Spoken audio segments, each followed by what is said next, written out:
পাখিদের স্মৃতিকে ছড়িতে নিতে ফোনে মন সাও জানে, বাগানের স্মৃতি নজরুল গীতি বালিকার কানে কানে।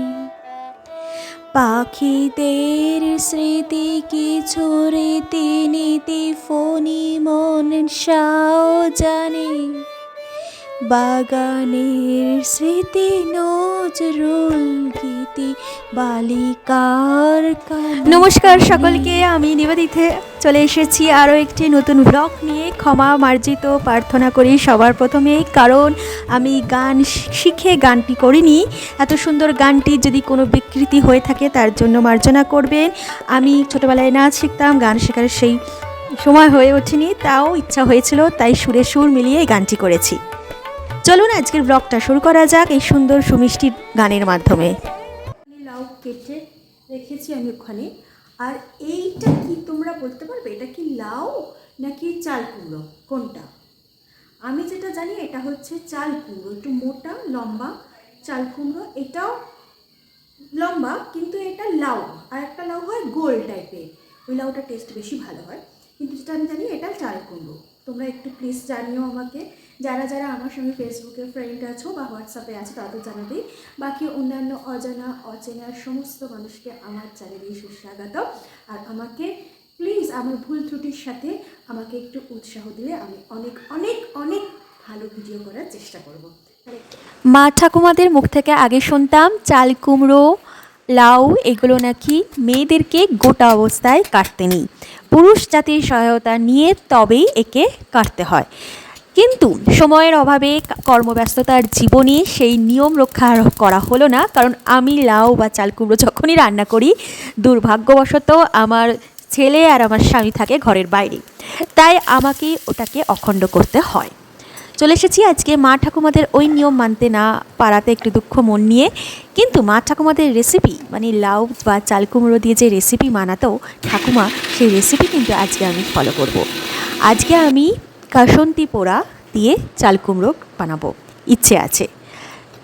আজ হচ্ছে সোমবার দিন রাত্রির বেলার ভিডিও। এটা শুরু করলাম আপনাদের সাথে। ভারী বর্ষণের কারণেই সোমমঙ্গল ছেলের স্কুল বন্ধ ছিল, সারাদিন অনলাইন ক্লাস হয়েছে, তাই আমাকেও তার পাশে বসতে হয়েছে। মানে হচ্ছে মা বেটা দুজনে মিলে সকাল থেকে অনলাইন ক্লাস করে যেইটুকুনি সময় পাওয়া গিয়েছিল, সকালের প্রাতরাশ দুপুরের খাবার সেরে সন্ধ্যাবেলায় আমি পরের দিনের রান্না আর রাত্রিরে রান্না করতে বসে গেছি। পুরোপুরি হয়ে উঠবে না, রাত্রিরে শুধু লাউটাই বানাবো ইচ্ছা আছে, কারণ পরের দিন ওকে পড়াতে পড়াতে মাঝে মাঝে উঠে পরের দিনে রান্নাটা করে নেব। পরের দিন আমার মঙ্গলবার থাকে, তাই আমি আজকে সোমবার দিনে পুরো সাত্বিকখানেই বানিয়েছি, মানে হচ্ছে পেঁয়াজ রসুন ছাড়া লাউ বানিয়েছি। যদি সেটা থেকেও যায় আমি পরের দিন সেটাকে নিতে পারবো। আর এদিকে আমার রুটি করা চলছে।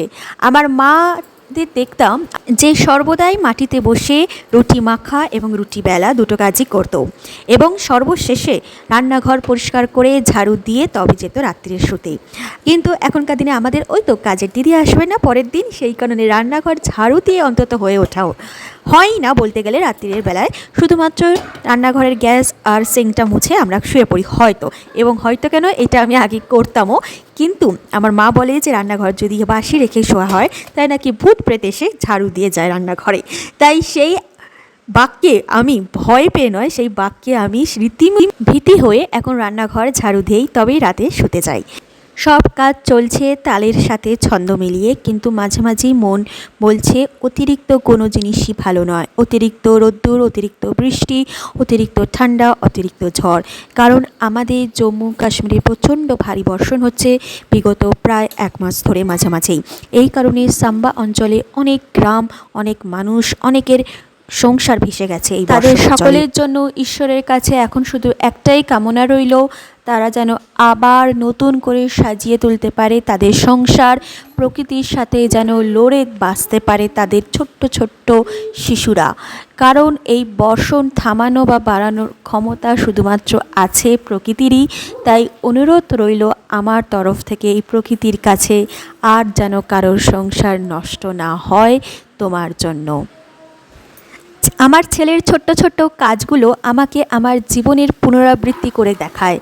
মানে যেমন ধরুন এই ছানার কোপ্তা কারি বানাচ্ছিলাম, পেছন থেকে তার ছোট্ট ছোট্ট হাত দুটো যেন আমাকে টেনে টেনে যখন বলে মা একটা দাও, ঠিক তেমনি আমরা যখন ছোটোবেলায় মাংস হতো বা কোনো যখন বড়া ভাজতো মারা, তখন আমরাও তাই করতাম। তাই জীবনের পুনরাবৃত্তি দেখতে চলেছি আমি, এবং দেখেছিও অনেকবার আমার এই ছেলের মাধ্যমেই। হ্যাঁ হ্যাঁ, ওই কে রে বসে আছে, চুকি করছে কে রে, কে রে চুকি? আচ্ছা ঠিক আছে ঠিক আছে ঠিক আছে, চলো এবার চান করিয়ে দেবো চুকি। দেখো 11টা বাজে, কটা বাজে? 11টা 10।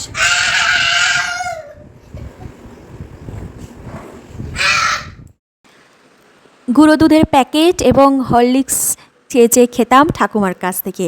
আম্মা আম্মা দাও দাও, তোমার হরলিক্স গুঁড়ো দাও, দুধের সাথে মিশিয়ে না। আর আমুল স্প্রের দুধের প্যাকেট থেকে দুধ নিয়ে লুকিয়ে লুকিয়ে খেতাম। এই ছিল দুধের দাঁতের স্বাদ। আর আমার ছেলের দুধের দাঁতের স্বাদ হচ্ছে তেতো খাবার, তাই তারই পছন্দের উচ্ছে চচ্চড়ি তো বানাতেই হবে নিরামিষের দিনই। তাই ছিল, আর ছিল ছোলার ডাল, আর ছিল হচ্ছে কোপ্তা, ছানার কোপ্তা।